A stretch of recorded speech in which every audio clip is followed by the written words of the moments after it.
Muy buenas tardes y muy bienvenidos a un nuevo programa de Ole Televisión. Desde hace décadas, los países escandinavos han ejercido de avanzadilla en Occidente en todo lo relacionado con el desarrollo de los derechos sociales y económicos. El mundo entero ha mirado a las frías aguas del Báltico, deseando reflejarse en ellas a través de su estado de bienestar, de su conquista de los derechos de tercera y cuarta generación o de su progreso social. Para muchos, su sistema político también ha sido ejemplar. Hoy vamos a tratar de adentrarnos un poco en él, especialmente en el sistema electoral finlandés. Observaremos sus características más importantes en este programa y para ello hoy nos acompaña en primer lugar Belén Domínguez Cebrián, es periodista de El País, observadora electoral internacional y además es la más adecuada para hablar precisamente de los países escandinavos porque es corresponsal en los países bálticos. Lo primero, muchísimas gracias por acompañarnos. Belén, es un placer. Gracias a vosotros por llamarme y por invitarme. Saludamos también a Guillermo Escobar, ya ha estado con nosotros en alguna ocasión, ya le conocen, es director del PRAZPI en la Universidad de Alcalá de Henares, es constitucionalista y asesor en derechos fundamentales, democracia y ombudsman, que creo que es, corrígeme, Guillermo, una especie de defensor del pueblo, ¿no? Esto último que hemos dicho. Es precisamente el nombre que se utiliza a nivel internacional para definir al defensor del pueblo, efectivamente, que tiene además su origen en los países nórdicos. Y saludamos también hoy a Lorenzo Abadía, una semana más, empresario y analista político. Lorenzo, muchísimas gracias como siempre por estar con nosotros. Muy buenas tardes a todos. Pues Belén, empezamos contigo. Decía yo que conoces muy bien los países bálticos, eres corresponsal del país y por lo tanto creo que es la más adecuada para que nos describas cuáles son las características más importantes de su cultura política, que por cierto, tal y como decíamos al inicio, es muy admirada por todos los países. Sí, es verdad. Bueno, yo creo que para empezar y para situar, desde mi punto de vista hay dos palabras claves, ¿no? Para entender los gobiernos, no solo en Finlandia, sino en los nórdicos y particularmente en Finlandia también. Es confianza y programa. Si tienes estos dos elementos y los mantienes, yo creo que puedes navegar los 4 años de legislatura sin ningún problema, ¿no? Hablando concretamente del tema finlandés, bueno, justo hace 2 años que fueron las elecciones legislativas, que bueno, fueron adelantadas, pero al fin y al cabo unos meses. Se celebraron el 14 de abril del 19, justo hace 2 años, ¿no? Y bueno, la gente se implicó muchísimo y de hecho comúnmente y en la sociedad la bautizaron como las elecciones climáticas. Y esto es, bueno, estaba claro que ya había un tema, ya había un interés en toda la sociedad, en toda la sociedad civil, en toda la población, pero no solo. Es un país donde se presentan 10, 15 partidos a las elecciones, la gente está muy motivada, los políticos se creen políticos, son servidores públicos, por así decirlo, y realmente así lo conciben. Y todos y cada uno de los partidos políticos no solo llevaban el clima en su programa, era un elemento común a todos y en todo el espectro político, sino que además lo llevaban como prioridad. Entonces, bueno, ya ahí se ve el primer elemento, ¿no?, de avanzadilla en Europa de Finlandia, de lo que luego hemos estado viendo, ¿no?, con el Green Deal, por ejemplo, en Bruselas, ahora mismo en España se acaba de aprobar la ley climática, etcétera, etcétera, ¿no? Entonces, el clima fue central y fundamental en todo el espectro, incluido en la extrema derecha, que bueno, no lo llevaba prioritario, pero lo llevaba y no lo negaba, ¿no?, el problema y el desafío del clima a nivel político, ¿no? Es un país donde la gente está muy movilizada políticamente y eso se reflejó muchísimo en la participación. Estamos hablando de que hubo una participación tengo aquí el dato, del 72,8% de casi los 4 millones o los 4 millones y pico que estaban llamados a votar, ¿no? Por tanto, la gente estaba muy, muy interesada. Y esto no solo se ve en la participación a posteriori, ¿no?, sino que a priori, yo cuando viajaba ahí, la gente sabía perfectamente quién era cada candidato o candidata, de qué partido, con qué ideología. Y no solo eso, sino que además la gente conocía los programas, porque en los nórdicos son muy pragmáticos, es decir, los programas van por encima de la ideología y además no son papel mojado, es decir, los aplican, ¿no? Y si no los aplican, como he dicho al principio, ¿no? Los dos elementos fundamentales para que un gobierno funcione allí es confianza y programa. Entonces, allí la gente sabe muy bien que su voto cuenta y, por tanto, es otro elemento, ¿no? a añadir, que luego se reflejó en esa participación del 72%, ¿no? Yo además tuve la suerte de no solo quedarme en Helsinki, sino de en esa semana que fui a cubrir las elecciones, bueno, pues también tuve la suerte de poder ir a Laponia a hacer otro reportaje y ver que la gente allí estaba igualmente motivada. El clima estaba todavía más presente, claro, en el Ártico. Había un proyecto, bueno, de construir un tren aprovechando el calentamiento global y las rutas por el Ártico, ¿no? Pero la gente tenía que ir a votar también, ¿no? Entonces, ese sentimiento, esa participación daba igual que fuese en la capital que fuese en un pueblo perdido de Laponia, ¿no? La gente iba a votar porque sabía que era algo importante y que iba a afectar en sus vidas. Y así lo demostró luego la participación, ¿no? Que tanto insisto. Unos ejemplos que me gustaría contaros de cuando yo fui allí, porque me sorprendieron y estoy segura que a muchos podrían sorprenderles también, sobre todo desde España o el sur de Europa, ¿no? La normalidad y la cercanía entre la gente, los ciudadanos de a pie, trabajadores, funcionarios, lo que sea, con la clase política. El último debate de todos los candidatos, que también tuve la suerte de poder ir, el último debate de todos los candidatos se celebró en un edificio en pleno centro de Helsinki, abierto absolutamente a todo el mundo. Y cuando yo llegué ahí, estamos hablando del año 2019, había seguridad, pero no había una extremísima seguridad, detectores de metales, etcétera, no. Habían montado en el hall de este edificio, digamos, bueno, un semicírculo con sillas. Quien no se podía sentar en sillas se sentaba en el suelo de rodillas. La gente salía de la universidad y iba a escuchar a los candidatos en su último debate, y luego podían hacer preguntas, ¿no? Y me llamó la atención ver la cantidad de jóvenes y la cantidad de gente que después del trabajo, a las 5:30 de la tarde, a la hora que fuese, no lo recuerdo bien, tuviesen las ganas, ¿no? y que les saliese involucrarse en este tipo de vida política de su propio país, ¿no? O sea que esa cercanía, no vi tanto esa brecha, ¿no? Entre el ciudadano y luego los políticos, los primeros espadas, porque, insisto, eran los candidatos de los partidos a nivel nacional. Eso por un lado. Por otro lado, en relación con la prensa, estábamos algunos corresponsales extranjeros, principalmente, bueno, había nórdicos, ¿no? Pero principalmente eran suecos y estonios por todo lo que les une con Finlandia. Entonces nos bajaron a todos al sótano de ese mismo edificio y nos dieron la oportunidad de tener mini entrevistas con cada uno de los candidatos. Y entonces se ponían en un atril cada uno al lado del otro, y nosotros nos poníamos enfrente. Y teníamos 2 minutos de entrevista con cada candidato. De manera que había un funcionario del Ministerio de Exteriores con la campanilla, era como el speed dating, y terminaba, y yo recuerdo que empecé con la de la minoría suecoparlante, me pilló muy, muy de sopetón, ¿no? Pero bueno, hay que aprovechar esos 2 minutos que tienes solo contigo. Tocó la campanilla, te ibas a la extrema derecha, toca la campanilla, te ibas al que sabías que iba a ganar, porque esto es otra cosa que quería comentar, ¿no? Las encuestas allí no se equivocaron.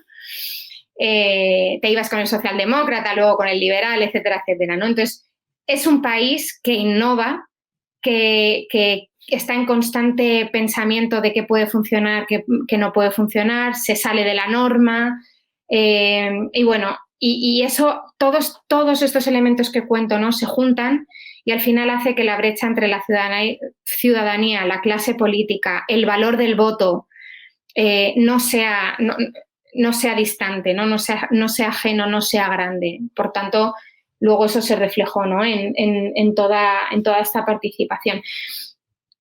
Otra de las cosas que quería decir era que antes de las elecciones yo tenía una entrevista con el que ya se sabía que iba a ser primer ministro, o lo que decían las encuestas, que era el socialdemócrata, y ante mi sorpresa me cita en la cafetería de una biblioteca pública.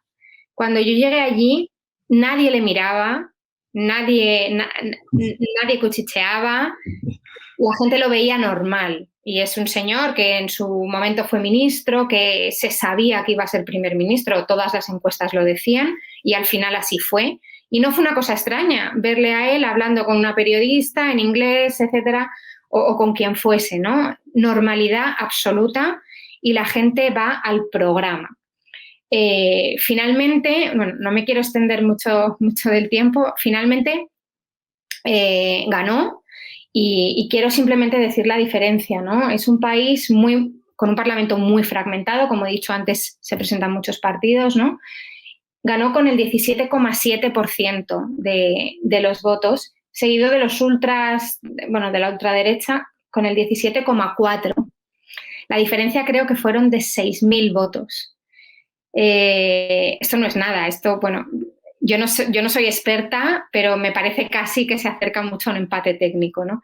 Y aún así tardaron solo 3 meses en formar gobierno. Un gobierno que tiene 5 partidos y que consiguió hacerle el cordón sanitario a la ultraderecha, que al fin y al cabo fue el segundo partido más votado por muy poco, por 6.000 votos. El gobierno tardó 3 meses en formarse alrededor, insisto otra vez, de un programa.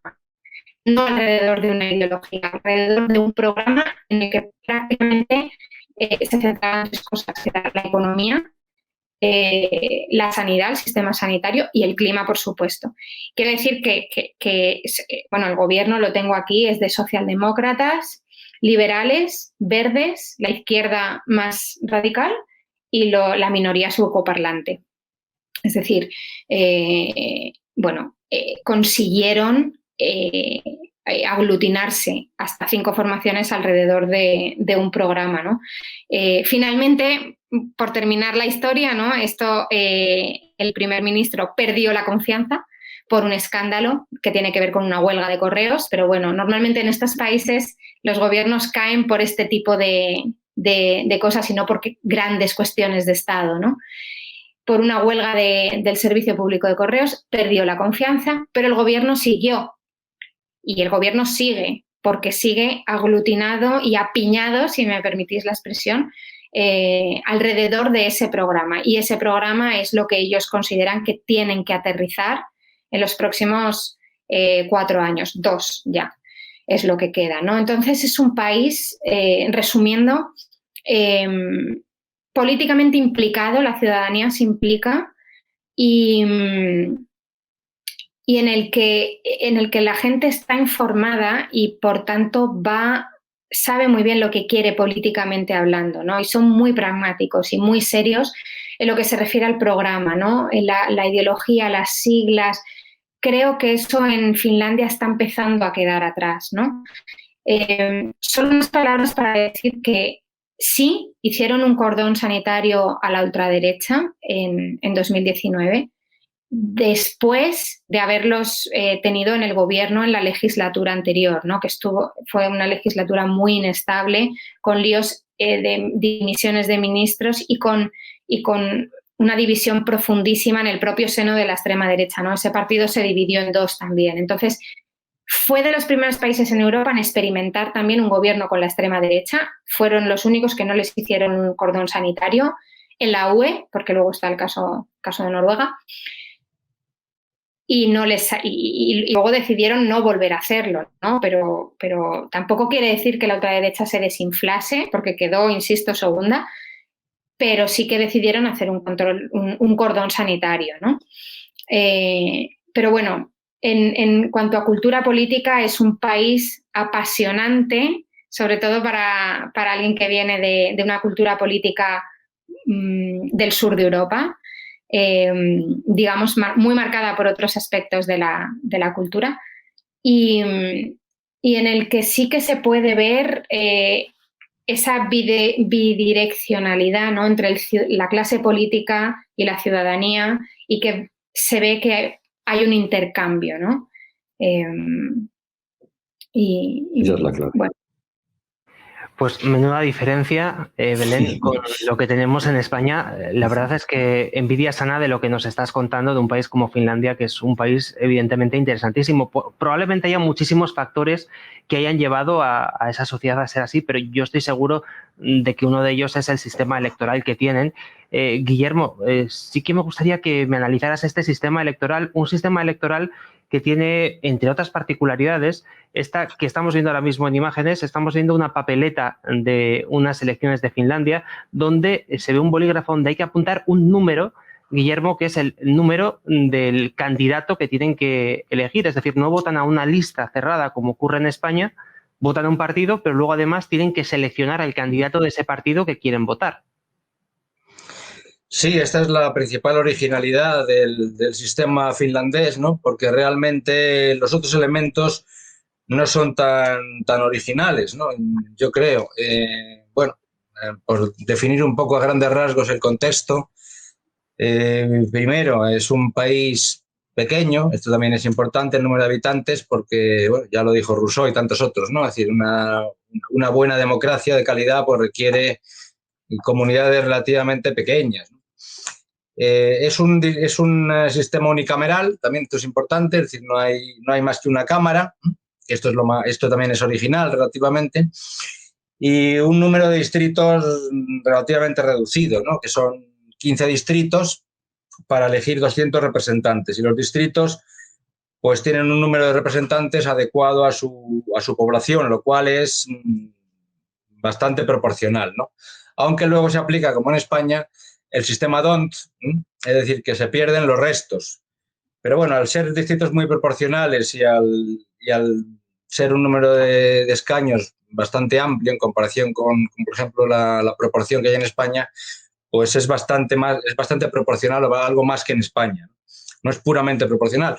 Obviamente se pierden los restos, como sucede en España con el sistema DONT, pero eso, por la cultura política que ha comentado Belén, tan desarrollada, yo diría, pues hay una tendencia en la práctica a que los partidos con menos posibilidades se agrupan para las elecciones concretas, inclusive por distritos. Pues en un distrito puede haber una agrupación de partidos y en un distrito diferente una agrupación distinta, ¿no? Eso también es bueno, paradigmático de la flexibilidad y el pragmatismo propio de la cultura política de este país, ¿no? Pero lo más relevante, como ya has dicho, pues lo más original es esta digamos, limitación a un solo candidato, ¿no? Las listas las elaboran los partidos o las agrupaciones de electores, que también son importantes, pero solo cada elector elige un único candidato, ¿no? Lo cual, bueno, obviamente, pues favorece la conexión, ¿no?, más directa entre el electorado y sus representantes, ¿eh? Porque son más concretos, y obviamente pues los representantes, los candidatos tenderán a esforzarse más en lograr votos con independencia del esfuerzo que ya también hará el partido político, ¿no? Creo que esto es un cambio radical en el sistema en comparación con el nuestro, aunque luego podremos detenernos en esto, ¿no? Aunque, como digo, el tema de las listas desbloqueadas, ¿no?, sería un caso de listas desbloqueadas, ¿no? Porque nosotros tenemos en España, como es conocido, listas cerradas, ¿no?, y bloqueadas, ¿no? Es decir, no se puede cambiar el orden ni añadir nuevos candidatos. Aquí en Finlandia son listas cerradas, pero desbloqueadas, lo cual tampoco es nada raro, y al contrario, esto es más bien la regla. Hay listas cerradas y desbloqueadas en casi toda Europa. Pero bueno, yo creo que lo más interesante sería un poco comparar con nuestro sistema y sobre todo verificar las posibilidades, pero yo creo que lo podemos dejar para el coloquio. Gracias. Pues hay esa primera intervención de Guillermo sobre el sistema electoral finlandés que tiene ventajas y tiene también inconvenientes. Lorenzo, es quizás un sistema mixto, ¿no?, que se queda a medio camino entre los sistemas proporcionales y los sistemas uninominales.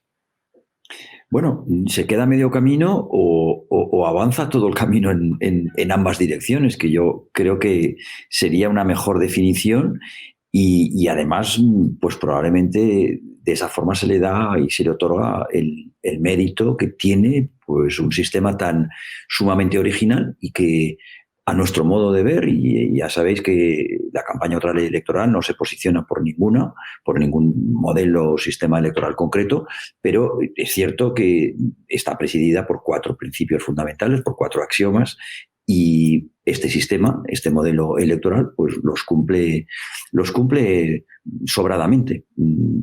No puedo decir en ese sentido mucho más. Haciendo una mínima síntesis de las 2 brillantes exposiciones, tanto de Belén como de Guillermo, yo diría lo siguiente: no es casualidad. No es casualidad que el sistema finlandés sea como es, perdón, y no es casualidad al mismo tiempo que esté dando los resultados como da. ¿Cuántas veces hemos discutido en la ciencia política qué fue antes? Es decir, la máxima, la dicotomía, la dialéctica entre esa máxima que dice que cada gobierno tiene el pueblo que se merece y esa otra que dice que no es así, que es cada gobierno tiene el pueblo que se merece. Al final, probablemente sea una mezcla. Ni son... vamos a decir, desde un punto de vista moral, cultural, intelectual, superiores a otros pueblos. Por supuesto, tampoco lo contrario, ni los sistemas los han hecho, solamente los sistemas los han hecho así. Yo creo que ha sido una especie de mezcla. Pero bien es verdad que los sistemas ayudan, que las civilizaciones, que las culturas, que las sociedades exigen sistemas, pero que los sistemas también crean y conforman a las ciudadanías y a las personas y a las sociedades. ¿Por qué lo digo? Porque uno de los puntos fundamentales que ha señalado Belén era la confianza, por un lado. Y otro punto fundamental que también ha señalado ha sido que saben que su voto cuenta, que participan mucho porque son plenamente conscientes de que su voto cuenta. Y eso es fundamental.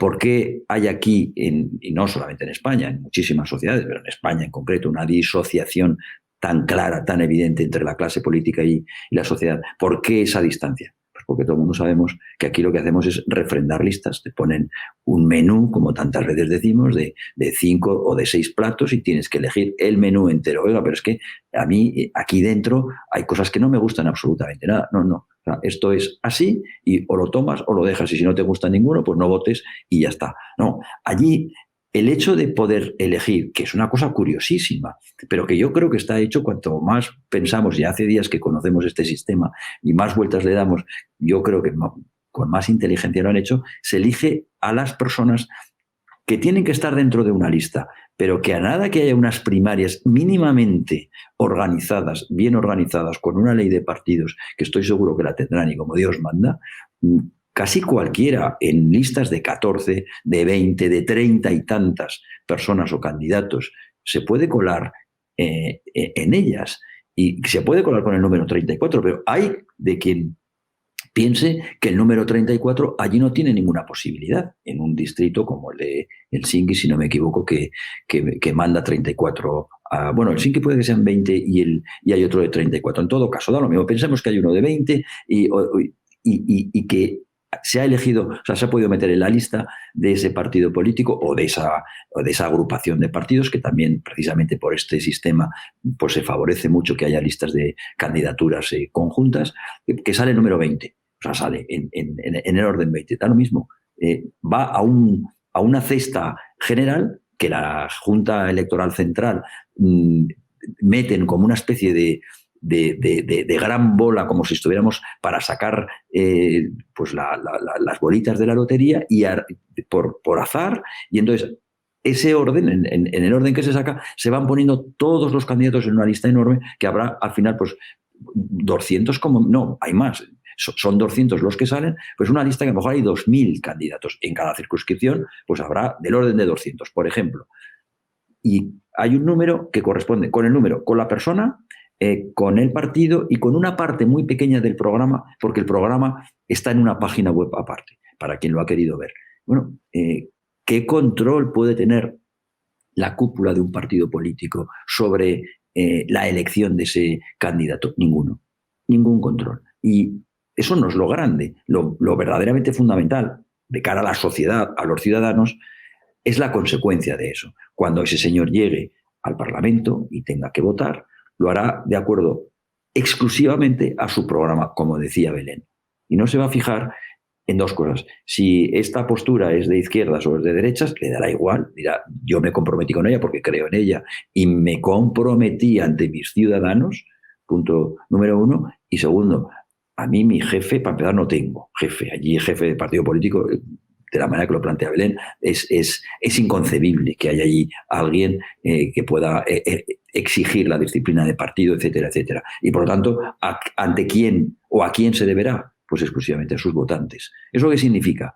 Pues que el votante sabe que su voto influye y que influye mucho y que además va a tener trabajando a personas que tienen esa convicción de que están haciendo un acto de servicio a la sociedad, pero por doble motivo. El primero, porque la sociedad y la cultura política ya ha ido asumiendo el rol de unos y de otros, pero fundamentalmente, o a lo que hay que añadir, y a mí me parece fundamental, es que saben que se deben a los ciudadanos, porque son los ciudadanos quienes los volverán a poner o no en las siguientes elecciones. Y un político, al final, desde Maquiavelo todos sabemos que la política, por muchos programas, por muchas buenas intenciones, etcétera, es la lucha por el poder y la lucha por estar allí. ¿Y qué pretenden? Pues como decía Spinoza de otras cosas, perseverar en su ser. El político lo que quiere es seguir siendo político. Cuando un político sabe y es plenamente consciente de que su trayectoria, su suerte, su futuro depende de los ciudadanos y no depende del jefe de turno, de la cúpula de un partido político, ¿a quién va a obedecer? ¿A quién va a servir? Pues es evidente que servirá a los ciudadanos. Para mí esa es la grandeza que tiene este sistema. Unido a otra cosa que forma parte de nuestros axiomas también, de otra ley electoral, que es la proporcionalidad. Nosotros, en ese frontispicio del que he comentado antes y que todo el mundo conocemos, está también la máxima de una persona, un voto. Es verdad que la ley DONT, que encima se produce, por no extendernos demasiado, como si dijéramos en 3 fases o en 3 estadios. Al principio hay una ley DONT, al principio los votos se agrupan por partidos y el partido más votado empieza, como si dijéramos, a utilizar la ley DONT dividiendo primero al candidato que más votos ha tenido. Se le da un número, una ratio, que es la más alta porque ha sido el mayor, al segundo se divide por 2, al tercero se divide por 3, etcétera, etcétera. Y de ahí se van obteniendo los escaños. Hay una parte, lógicamente, esos restos se pierden, pero no son tantos votos los que se pierden porque los distritos son grandes, excepto un par de excepciones. Hay uno con 1, otro con 6 y otro con 8 o 9. La mayoría de los distritos están entre 10 y 20 y muchos, llega hasta 34, pero entre 10 y 20 están la mayoría de los distritos. Es decir, que la barrera de entrada claramente se ve, si son 20, pues que es un 5%. Bueno, lo que tenemos en la Comunidad de Madrid, en España, en este momento, en estas elecciones. Lo cual quiere decir que, y la Comunidad de Madrid en España es de lo más proporcional que hay, el distrito madrileño, porque son muchos escaños y por lo tanto pues hay una proporcionalidad. Luego, no se pierden tantos. Y entonces, y ya termino, lo que quiero decir es que se cumplen todos los requisitos, al menos que nosotros nos hemos puesto como que un sistema electoral tendría que recoger y tendría que reconocer y tendría que tener como asumidos. La proporcionalidad para que las maneras de pensar, los programas, etcétera, puedan estar representados, pero la vinculación, que para nosotros es de una importancia capital entre el elegido y el elector. Yo creo que se dan y que, bueno, que es un sistema que hay que tenerlo en cuenta y que hay que apreciarlo en su justa medida. Pues fijaros todo lo que nos han comentado nuestros 3 invitados de hoy en un primer lugar, hemos visto cómo es una sociedad, en este caso la finlandesa, nos lo ha explicado muy bien Belén, porque además la conoce de primera mano, porque es corresponsal del país en todos los países bálticos. Fijaros qué envidia de país, ya nos gustaría que España fuera así. Luego, gracias a Guillermo y a Lorenzo, hemos visto cómo funciona ese sistema electoral finlandés. Fijaros si es importante un buen sistema electoral para tener una sociedad que seguramente a todos los españoles nos gustaría que se pareciera más de lo que se parece a nuestro país. Por ello, nosotros hemos puesto en marcha una campaña para cambiar la ley electoral española. Tienes aquí abajo una página web, otraleyelectoral.es, donde puedes entrar para firmar esta petición de cambio de la ley electoral. También lo puedes hacer a través de la página web de www.change.org/otraleyelectoral. Te explicamos cómo firmar esta petición en este vídeo. Participa en nuestra campaña. Entra en nuestra página web y firma por otra ley electoral. Pues ya lo sabéis, para firmar tenéis dos vías, la página web www.otraleyelectoral.es y también change.org/otraleyelectoral. En estas dos páginas web podéis firmar para que se cambie la ley electoral en España. Vamos ya con conclusiones, porque nos hemos extendido mucho en las explicaciones de la sociedad finlandesa y también de su sistema electoral, pero es que merecía la pena porque, tal y como han dicho nuestros tres invitados, es una sociedad interesantísima con un sistema electoral que ya lo quisiéramos aquí en España. En ronda de conclusiones, Belén, empezamos contigo. Bueno, yo creo que es muy importante la cultura política del país, y creo que todos los elementos están interrelacionados, ¿no? Creo que el político tiene que mirar al ciudadano y el ciudadano sentirse identificado con el político también, ¿no?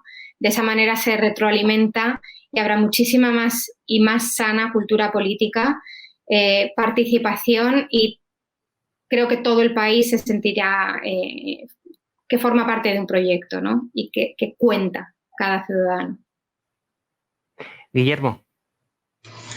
Bueno, ese es un tema súper debatido, el tema de la reforma electoral. Nunca se ha tomado demasiado en serio, a pesar de tantísimos años de discusiones académicas. Y este es un modelo muy interesante a tomar en cuenta. Coincido con Lorenzo, la cultura política nuestra es distinta, pero yo soy republicano en ese sentido. Yo creo que el poder público debe promocionar la mejora de esa cultura política, y nada más fácil que hacerlo mediante la reforma legislativa como esta, ¿no? Una reforma que sería posible sin tener que cambiar la Constitución, ¿no?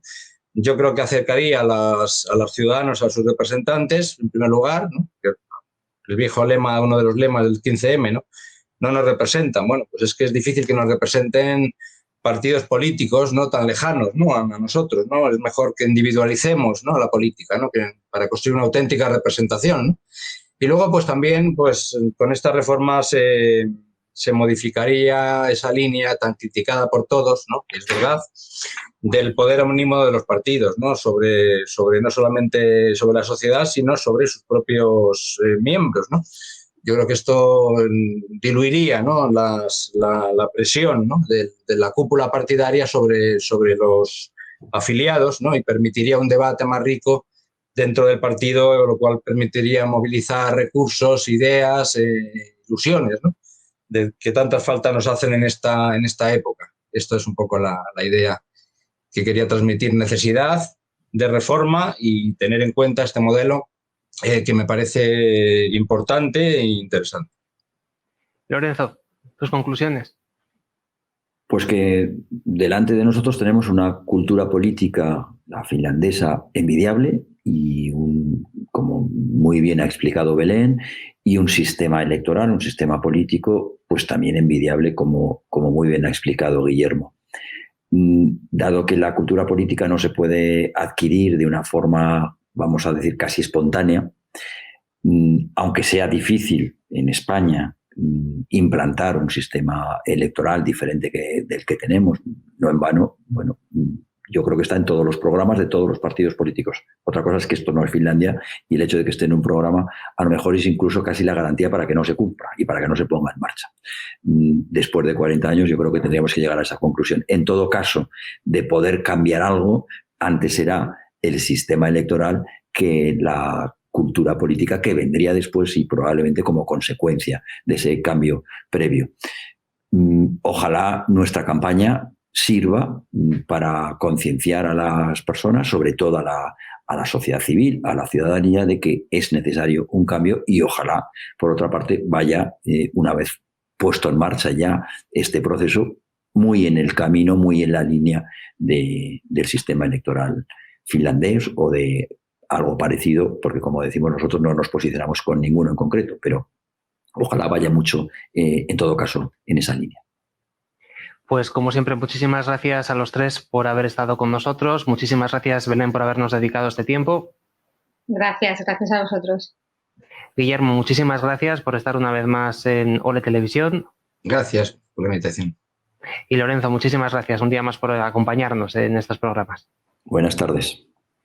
Nosotros cerramos aquí esta primera parte del debate. Ahora probablemente comienza una de las más interesantes, que es cuando abrimos el micrófono a toda la gente que nos está viendo. Si estás en Zoom, quédate, porque a partir de este instante vas a poder preguntar y hacer tus aportaciones sobre el tema que hemos tratado hoy en el programa de televisión. Si nos estás viendo a través de Facebook o YouTube, te invitamos a que cliques en el enlace de Zoom que tienes aquí abajo en la cajetilla de este vídeo para que te unas a la reunión que va a comenzar ahora mismo, donde vas a poder preguntar a los protagonistas que hemos tenido hoy en el programa sobre el sistema finlandés y también sobre la cultura política de este país, que es sin duda interesantísimo. Cerramos aquí, como siempre, recordándote que puedes firmar la petición de cambio de ley electoral en la página web www.otraleyelectoral.es y también en change.org/otraleyelectoral. Ahí puedes firmar esa petición de cambio de ley electoral en España, que es el objetivo final que tiene esta campaña que hemos puesto en marcha. Participa en nuestra campaña. Firma nuestra petición en change.org. Firmar es gratuito.